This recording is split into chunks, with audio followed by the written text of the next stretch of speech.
ইরানের ব্যালিস্টিক ক্ষেপণাস্ত্র নির্মাণ সক্ষমতা আবারও ধূলিসাৎ করার দাবি তুলেছিল ইসরায়েল ও যুক্তরাষ্ট্র।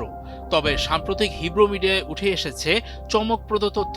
ইসরায়েলি সামরিক বাহিনী ও গোয়েন্দা সংস্থা মোসাদের আগের অনুমানকে ভুল প্রমাণ করে তেহরান তাদের ব্যালিস্টিক ক্ষেপণাস্ত্র উৎপাদন কারখানাগুলোতে রেকর্ড গতিতে উৎপাদন চালাচ্ছে। ৪০ দিনব্যাপী মার্কিন ইসরায়েলি বিমান হামলায় ইরানের প্রতিরক্ষা শিল্প খাতের ব্যাপক ক্ষতি হয়েছিল বলে জানানো হয়েছিল। হাজার হাজার বিমান হামলায় প্রায় ২,৬০০টিরও বেশি ক্ষেপণাস্ত্র ও সামরিক কেন্দ্রকে লক্ষ্যবস্তু করা হয়। তেল আবিব ও ওয়াশিংটনের প্রাথমিক ধারণা ছিল এই ধরনের আঘাতের পর ইরানের সামরিক উৎপাদন ক্ষমতা পুরোপুরি পুনরুদ্ধার হতে বহু বছর সময় লেগে যাবে।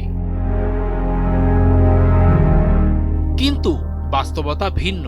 দ্রুত ভূগর্ভস্থ কারখানাগুলো সচল করে ইরান কেবল দূরপাল্লার ক্ষেপণাস্ত্র উৎপাদনই শুরু করেনি, বরং সামরিক শিল্পের অন্যান্য গুরুত্বপূর্ণ খাতগুলোতেও দ্রুত কার্যকর হয়ে উঠেছে। এর আগেও ২০২৪ ও ২০২৫ সালের হামলার পর ইসরায়েলি মূল্যায়নে ইরানের অস্ত্র উৎপাদন থমকে যাওয়ার কথা বলা হয়েছিল। তবে প্রতিবারই নির্ধারিত সময়ের আগেই দেশটি কারখানা সচল করে ফেলে। বর্তমানে ইরানের ক্ষেপণাস্ত্রের মজুদ কত? সংঘাতের পর বর্তমানে দেশটির কাছে ৫০০ থেকে ১,০০০টির মতো দূরপাল্লার ক্ষেপণাস্ত্র রয়েছে বলে ধারণা করা হচ্ছে। ইরান যদি আগস্ট মাসে ১০০ থেকে ৩০০টি ক্ষেপণাস্ত্র তৈরির ধারাবাহিকতা বজায় রাখতে পারে, তাহলে ২০২৭ সালের মাঝামাঝি তারা তাদের আগের অস্ত্রাগার পুরোপুরি ফিরে পাবে। ইরানের এমন দ্রুত ঘুরে দাঁড়ানোর ক্ষমতা ইসরায়েলের নিরাপত্তা পর্যালোচকদের বেশ চিন্তায় ফেলে দিয়েছে।